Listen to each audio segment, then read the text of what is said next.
मोदी सरकार 3.0 का पहला बजट 23 जुलाई को पेश किया जाएगा। वित्त मंत्री निर्मला सीतारमण इस बजट को पेश करेंगी, जो उनके द्वारा लगातार 7वीं बार पेश किया जाने वाला बजट होगा।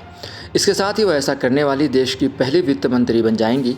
इससे पहले मोरारजी देसाई ने लगातार 6 बजट पेश किए थे। बजट सत्र 22 जुलाई से 12 अगस्त तक चलेगा। संसदीय कार्य मंत्री किरण रिजिजू ने शनिवार को जानकारी दी कि केंद्र सरकार की सिफारिश पर राष्ट्रपति द्रौपदी मुर्मू ने इसकी मंजूरी दे दी है। यह बजट नई सरकार का पहला पूर्ण बजट होगा।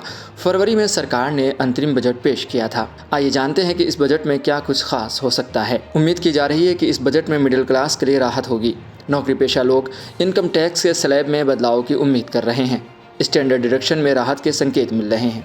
तो वहीं महिलाओं और लाभार्थी वर्ग के लिए भी कई बड़े तोहफे मिलने की संभावना है।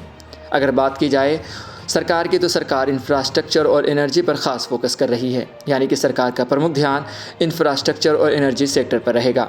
स्टार्टअप पर लगने वाले एंजल टैक्स को कम करने पर भी विचार किया जा सकता है। वहीं सरकार इलेक्ट्रॉनिक्स उद्योग के लिए PLI ला सकती है, यानी इलेक्ट्रॉनिक्स सब असेंबली और कंपोनेंट के लिए 40,000 करोड़ की PLI यानी प्रोडक्शन लिंक्ड इंसेंटिव स्कीम की संभावना है।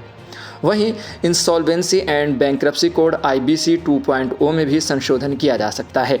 वहीं आंध्र प्रदेश को 1 लाख करोड़ का स्पेशल पैकेज भी मिल सकता है। ग्रामीण क्षेत्रों के लिए विशेष योजनाएं जैसे ग्रामीण सड़कों का विकास, जल प्रबंधन और कृषि सुधार भी हो सकता है। वहीं प्रधानमंत्री किसान सम्मान निधि के तहत किसानों को अधिक लाभ देने की भी योजना हो सकती है। अगर स्वास्थ्य और शिक्षा की बात की जाए, तो स्वास्थ्य सेवाओं को बेहतर बनाने के लिए नए अस्पताल और मेडिकल कॉलेज की स्थापना हो सकती है। शिक्षा के क्षेत्र में डिजिटल लर्निंग को बढ़ावा देने के लिए विशेष योजनाएं हो सकती हैं।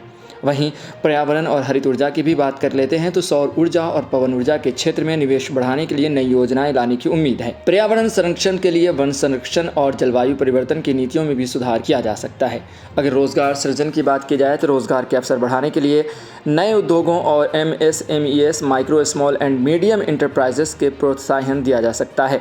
युवाओं के लिए स्किल डेवलपमेंट प्रोग्राम्स की भी योजनाएं लाई जा सकती हैं। निर्मला सीतारमण के बजट का रिकॉर्ड देखा जाए तो लगातार 7वीं बार बजट पेश करने वाली देश की पहली वित्त मंत्री बनने जा रही हैं। 1991 का बजट अगर देखें तो वित्त मंत्री मनमोहन सिंह ने आर्थिक उदारीकरण की नींव रखी थी। विदेश निवेश को प्रोत्साहन दिया गया और भारतीय अर्थव्यवस्था को ग्लोबल मार्केट से जोड़ा गया था। वहीं सन 2000 का बजट यशवंत सिन्हा यानी वैट वैल्यू एडेड टैक्स की शुरुआत की थी। तकनीकी और IT सेक्टर को विशेष लाभ दिए थे। वहीं 2005 का बजट वित्त मंत्री पी चिदम्बरम ने फ्रिंज बेनिफिट टैक्स यानी FBT और cash with drivel tax CWT की शुरुआत की थी।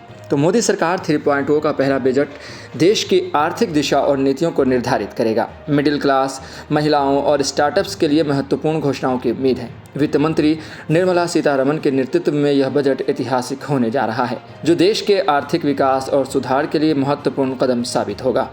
ऐसी ही खबरों के लिए देखते रहें सहारा समय का समय डिजिटल।